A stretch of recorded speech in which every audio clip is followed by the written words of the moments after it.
Virus की तीसरी लहर आनी तय। पूरा देश कोरोना महामारी की दूसरी लहर से जूझ रहा है।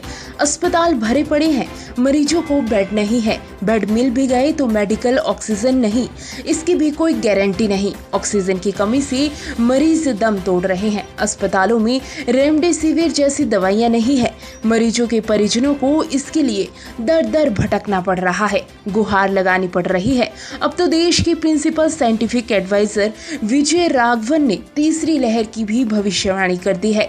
उनकी माने तो आने वाली तीसरी लहर को आने से कोई नहीं रोक सकता। आपको बता दें कि दिल्ली में अभी कोरोना की चौथी लहर चल रही है, लेकिन देश भर में दूसरी लहर। कोरोना महामारी की दूसरी लहर के बीच केंद्र सरकार के प्रिंसिपल साइंटिफिक एडवाइजर ने कहा कि कोरोना की तीसरी लहर भी आकर रहेगी और इसे कोई नहीं रोक सकता, लेकिन ये कब और कैसे आएगी अभी इसके बारे में कुछ कहा नहीं जा सकता। विजय राघवन ने कहा कि हमें कोरोना की नई लहर के लिए तैयार रहना होगा। वैसे भी राष्ट्रीय राजधानी दिल्ली कोरोना की दूसरी और तीसरी क्या चौथी लहर देख रही है। देश भर में कोरोना की तीसरी लहर का मतलब है दिल्ली में कम से कम पांचवी लहर का आना। लिहाजा इससे पहले भी कई गुना ज्यादा सावधान रहने की जरूरत है। तीसरी लहर कब आएगी इस बारे में फिलहाल कुछ नहीं कहा जा सकता।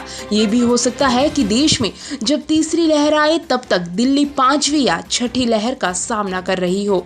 कोई अन्य शहर या राज्य तब पहले ही तीसरी या चौथी लहर से जूझ रहा हो। इसीलिए अगर मौजूदा लहर ढलान की तरफ जाए तब भी बहुत ज्यादा खुश होने की जरूरत नहीं है। लंबी लड़ाई है और सतर्कता और वो ज्यादा से ज्यादा वैक्सीनेशन ही मात्र बचाव है। विजय राघवन ने कहा कि कोरोना की पहली लहर दो फैक्टर की वजह से कम हुई। जिन लोगों को इन्फेक्शन हुआ उनमें इम्यूनिटी भी डेवलप हुई और मास्क, सोशल डिस्टेंसिंग सहित बचाव के जो भी कदम उठाए गए उससे संक्रमण फैलना कम हुआ। बचाव के कदमों में ढिलाई बरती तो संक्रमण फैलना फिर से शुरू हुआ। दूसरी लहर इसीलिए बढ़ी क्योंकि जो इम्यूनिटी बनी थी वो इतनी नहीं थी कि संक्रमण को रोक सके। कम इम्यूनिटी और बचाव के कदमों में ढिलाई से दूसरी लहर ज्यादा मजबूत हुई। वायरस का म्यूटेशन इस तरह आएगा इसका भी अनुमान नहीं था। म्यूटेशन के साथ वायरस के फैलने की क्षमता भी बढ़ी। जहां इम्यूनिटी थी वहां वायरस को घुसने का मौका नहीं मिला तो वायरस ने अपना रूप बदला और कम इम्यूनिटी वालों को संक्रमित किया। वायरस को कोई भी वेरिएंट हो वो एक ही तरीके से फैलता है, ह्यूमन टू ह्यूमन।